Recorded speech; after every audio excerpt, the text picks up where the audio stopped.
잠언 20장 15절의 말씀입니다. 지혜로운 입술에 관해서 오늘 말씀을 좀 나누도록 할까요? 15절 말씀 우리 한 목소리로 받들어 읽겠습니다.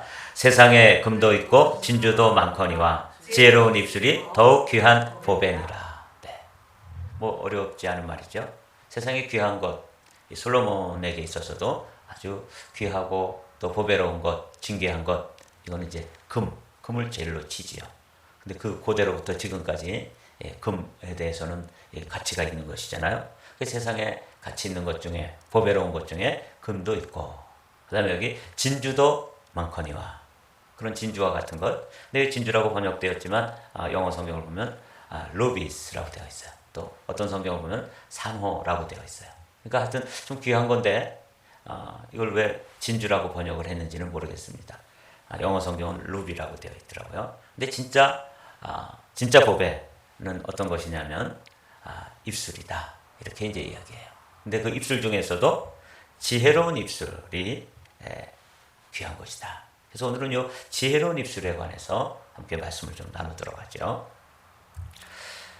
새 번역으로 보면 세상에 금도 있고 진주도 많이 있지만 정말 귀한 보배는 지각 있게 말하는 입이다, 이렇게 되어 있죠. 지각 있게 말하는 입. 그러니까 지혜로운 것을 이렇게 표현했는데 영어 성경을 보면 knowledge라고 되어 있어요. The lips of knowledge. 이게 precious jewel이라고 되어 있고, 새 번역에서는 rare jewel이라고 되어 있어요. 그러니까 rare라는 말은 드물다는 말이죠.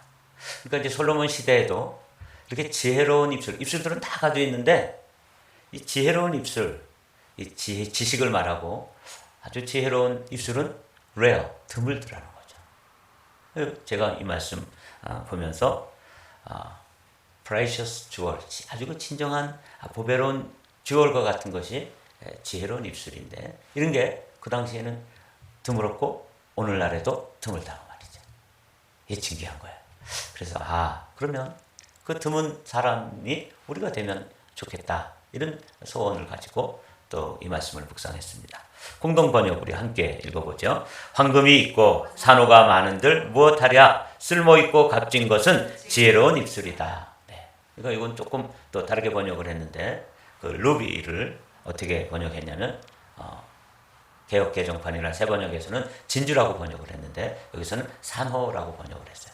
어찌됐거나 하여튼 좀 값이 나가고 귀한 것인데, 그런 진주라든지 루비라든지 산호라든지 금이라든지 이런 것도 귀하지만 그거보다 더 귀한 것, 정말 우리가 좀 가지면 사람들에게 야, 정말 저분은 입이 보배야, 이렇게 이제 인정받을 만한 아주 보배로운 그런 입술이 있다는 거죠. 지혜로운 입술이.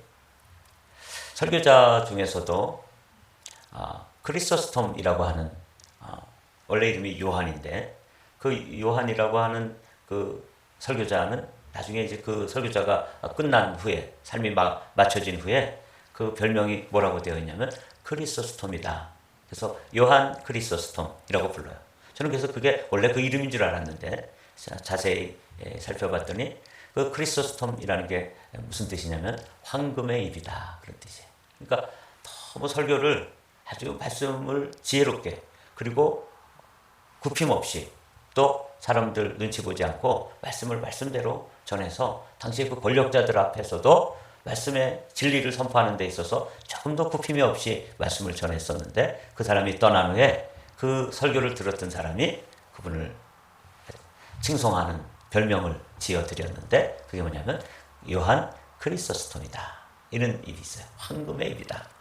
얼마나 놀랍습니까? 이제 오늘은 이 지혜로운 입, 다 입을 가졌는데 지혜로운 입, 이게 귀하다, 그 말이잖아요. 오늘은 한 예로 성경에 지혜의 말을 가지고 한 성읍을 구한, 이름도 기록되어 있지 않은 무명의 사람인데, 무명의 여인인데 이 사람이 지혜로웠다. 다윗 시대에 있었던 한 여인 이야기를 한번 제가 성경 말씀을 좀 읽으면서 나눠보도록 하겠습니다.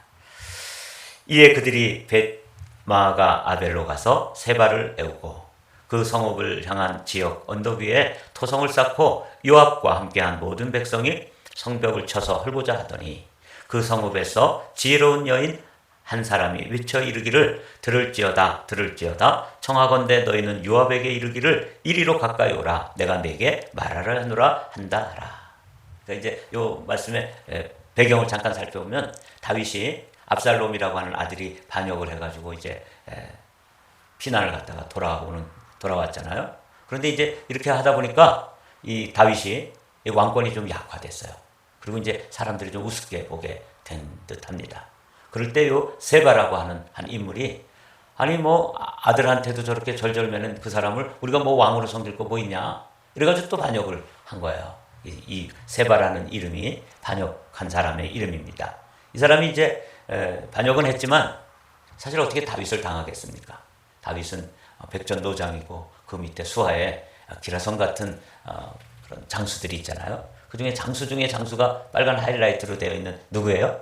요압이죠. 네. 그러니까 오늘은 요 세바라는 이 사람의 이름, 요압이라고 하는 장수, 그 다음에 무명으로 되어 있는 지혜로운 여인. 근데 이 지혜로운 여인이 말을 잘하는, 말을 지혜롭게 하는 지혜의 사람이었어요. 그래서 지혜로운 입술이라고 하는 건 그냥 입술 자체가 뭐 지혜로운 게 아니죠. 지혜로운 말을 할 수 있는 입술을 가졌다는 것은 그 속사람, 그 내면에 뭐가 들어있다는 거예요? 지혜가 들어있다는 것이죠. 그 안에 어리석음이 들어있고 미련한 것이 들어있고 그 안에 분노가 들어있으면 입술로 뭘 얘기하겠어요? 어리석은 것, 분노, 지혜, 성질 뭐 이런 게 쏟아져 나오잖아요. 이 여인, 지혜로운 여인이 지혜로운 말을 할 수 있었던 것은 그 안에 이제 그 속사람 자체가 지혜의 사람이었다는 거죠. 그래서 오늘 우리가 나누는 이 지혜로운 입술이라는 건 입술 자체만 지혜로워서는 어떻게 뭐 입술 자체가 어떻게 지혜롭겠어요? 입술 자체가 어떻게 황금의 입이겠어요? 그렇죠? 그러니까 속사람 안에 황금과 같은 그런 생명의 말씀이 가득 들어있어서 그가 쏟아내는 설교의 말씀이 황금과 같아서 크리소스톰이다. 그런 이름을 가졌던 것처럼 그런 별호를 가졌던 것처럼 이 여인도 그 성읍에서는 남자들도 있고 뭐 그 안에 성주도 있었을 테고 그 안에 뭐 장수들도 있고 그리고 용맹스러운 사람도 있고 그럴 텐데 전쟁을 하기 전에 그 성읍에서 지혜로운 여인이 자신의 지혜를 가지고 대장군 요압하고 단판을 짓는 장면이 오늘 이 말씀이에요. 여러분 저희가 보면서 아마 그래도 세바라고 하는 이 반역자가 다윗을 반역해가지고 군사의 난을 일으킬 때는 꽤 지도력도 있고 그런 사람인데 그 사람이 피해서 들어갈 만한 성읍이면 그래도 큰 성읍인데 거기 뭐 사람들 많지 않았겠어요? 그런데도 여기 이름도 기록되어 있지 않은 무명의 한 여인인데 그 여인을 지혜로운 여인 한 사람이 있었다. 이걸 한번 주목해보자. 그리고 이 여인이 어떻게 그 성읍을 살려내는지 전쟁을 하지 않고 피를 흘리지 않고 양민들이 그 요압을 통해 가지고 성읍 전체가 다 망하게 되는 다 죽게 되는 이런 아주 위기의 상황에서 지혜 여인 한 사람이 그 지혜로운 입술로 성읍 전체를 구해내는 거죠. 마치 여리고 성에서 기생 라합이 자기 가정을 구해내는 것처럼 또 아비가일이라고 하는 한 여인이 남편은 나발이라고 하는 어리석은 사람이었는데 그건 가정 전체가 죽음의 위기에 있을 때 아비가일을 통해서 가정이 살아났는데 이번에는 한 가정이 살아나고 또 위기에서 벗어나는 정도가 아니라 큰 성읍이 위기에서 벗어나는 이 지혜의 사람 이야기를 함께 나누도록 하겠습니다. 요압이 그 여인에게 가까이 가니 여인이 이르되 당신이 요압이니까 하니 대답하되 그러하다 하니라. 여기 이것까지만 읽어봐도 분위기는 뭐 그렇게 좀 썰렁해요.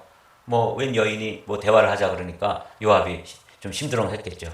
아니 성주가 나오든지 뭐 그 중에 지혜로운 어떤 노인이 뭐 이렇게 단판을 짓자고 대화를 하자 그러면은 그래도 좀 이해가 될 텐데 아니 웬 여인이 뭘 대화를 하겠다고 그러고 대표자로 나와서 말을 하고 그러는데 당신이 요압이냐? 그냥 그렇다. 근데 뭐 할 말이 있냐? 뭐 이렇게 이제 지금 대화가 오고 가는 거예요. 여인이 그에게 이르되 여종의 말을 들으소서 하니 대답하되 내가 들으리라. 뭐 대화가 좀 그렇죠? 뭐 말해봐라. 이렇게 이제 얘기하는 거죠.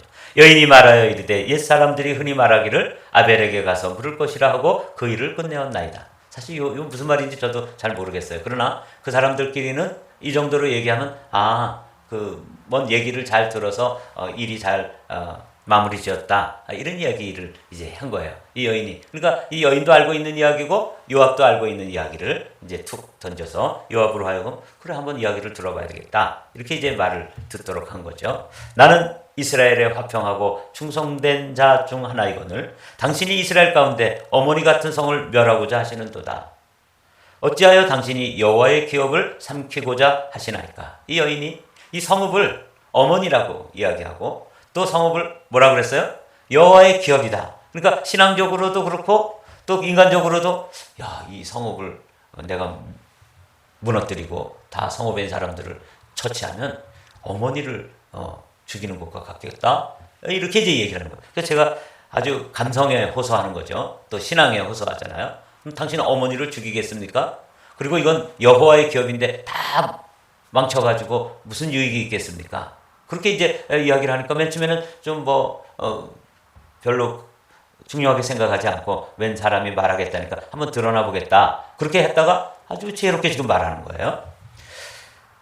요압이 대답하여 이르되 결단코 그러하지 아니하다. 이 요압이 이제 그 여인의 말에 귀를 기울이고 마음이 기울었다는 걸 알 수 있죠. 결단코 그렇지 아니하다. 삼키거나 멸하거나 하려 함이 아니다. 이렇게 이제 이야기를 하는 거죠. 그 일이 그러한 것이 아니니라. 에브라임 산지 사람 비그리의 아들 그의 이름을 세바라 하는 자가 이 세바라 하는 자가 이제 다윗을 반역하고 지금 모반을 일으켜서 이 성읍에 들어와 있다는 거죠. 손을 들어 왕 다윗을 대적하였나니 너희가 그만 내주면 내가 이 성벽에서 떠나가리라 하니라. 사실은 이 성읍 전체를 멸망시키는 게 뜻도 아니고 어머니와 같은 성읍을 무너뜨리고 여호와의 기업을 망치려는 건 요압의 본뜻이 아니다 하고 요압이 이제 하나의 해결책을 제시한 거죠. 여인이 요압에게 이르되 그의 머리를 성벽에서 당신에게 내어 던지리이다. 세바만 내주면 되는구나. 그 세바라는 그 모반을 일으킨 그 대적만 내주면 문제가 해결되는구나. 이렇게 이제 지금 문제가 풀려가는 거예요. 여러분 지금 이 한 여인이 어떻게 성읍을 구하고 있는지를 지금 우리가 읽어보고 있는 거예요. 이에 여인이 그의 지혜를 가지고 모든 백성에게 나아가매 그들이 비그리의 아들 세바의 머리를 베어 요압에게 던진지라. 이에 요압이 나팔을 불매 무리가 흩어져 성읍에서 물러나 각기 장막으로 돌아가고 요압은 예루살렘으로 돌아와 왕에게 나아가니라. 이게 오늘 이야기예요. 이 여인이 요압에게 가가지고 이제 담판을 지었더니 요압이 조건을 제시한 거예요. 나 이 성읍을 갖다가 무너뜨릴 이유도 없고 또 성읍에 있는 사람들을 해할 마음도 없다. 사실은 세바라고 하는 인물만 내가 처치하면 왕에게 가서 보고할 일도 충분하고 피도 흘리지 않고 이 일이 마무리될 것 같다. 이렇게 이제 조건을 제시하니까 이 여인이 또 자기 백성들 그 성읍에 있는 지도자들하고 가서 사실은 요압이 이 성을 무너뜨리는 건 본뜻이 아니다. 우리 망할 이유가 없다. 우리 죽지 말고 살 길이 있다. 그건 세바만 내주면 된다. 그래서 세바라고 하는 사람을 이렇게 머리를 내서 던졌더니 요압은 조건이 그거니까 그렇게 물러가서 한 성읍이 살게 되었다. 그런데 그 여인이 이름도 기록되어 있지 않지만 그 여인의 그 묘사가 뭐냐면 지혜로운 여인이었다. 얼마나 놀랍습니까? 여러분 우리가 이제 지혜를 가지면 이게 금보다도 귀하고 진주보다도 더 소중한 것이고 보배로운 것인데 그러면 내가 한 사람의 아내로서 내가 가져야 될 것, 가정을 지켜낼 수 있는 그게 뭐예요? 지혜로운 입술이다 그 말이에요. 교회를 지켜낼 수 있는 것도 뭐예요? 지혜로운 입술이구나. 자기 자신을 지켜내는 것도 뭐겠어요? 지혜로운 입술이구나 하는 것을 오늘 말씀을 통해서 우리가 지금 나누고 있는 거예요. 그래서 솔로몬은 이런 이야기를 자기 아버지 때 이야기니까 솔로몬도 다 보고 들었겠죠. 이런 지혜로운 사람들 이야기를 알고 있기 때문에 오늘 기록하는 거예요. 금도 있고 또 진주와 같은 보배로운 것도 많이 있다고 하지만 사람들이 정말 소중히 여겨야 될 것, 귀하게 여겨야 될 게 지혜로운 입술이다. 이건 말씀하고 있는 것이죠. 몇 가지 말씀만 읽고 마치도록 할게요. 잠언 18장 20절에 있는 말씀, 우리가 잘 아는 말씀이죠. 잠언서의 유명한 말씀인데 사람은 입에서 나오는 열매로 말미암아 배부르게 되나니 곧 그의 입술에서 나는 것으로 말미암아 만족하게 되느니라. 21절 한 목소리를 읽겠습니다.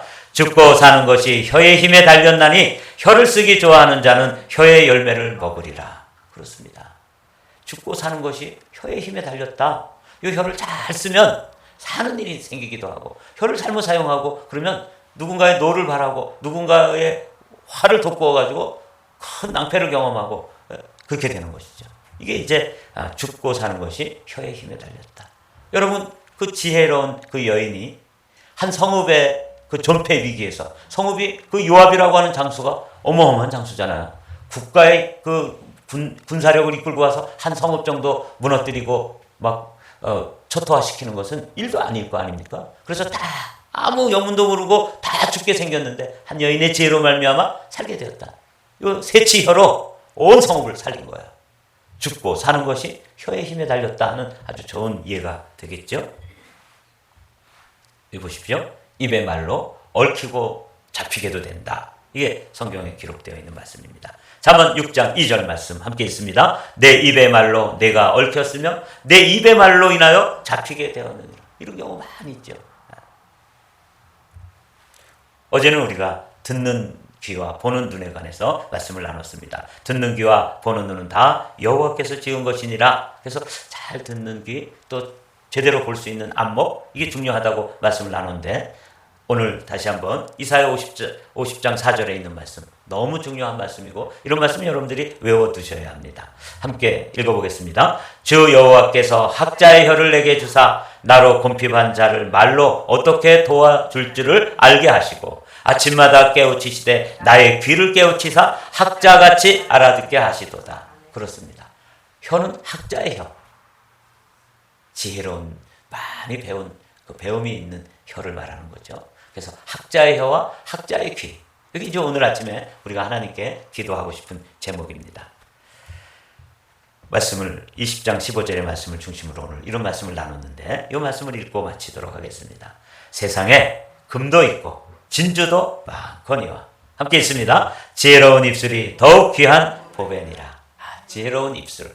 오늘의 제목이 지혜로운 입술인데 여러분들이 오늘 하루를 비즈니스를 하든 또 일을 하든 가정에서 말을 하든 내 말이 살리기도 하고 죽이기도 하고 지키기도 하고 허물기도 하는 그런 입술이구나.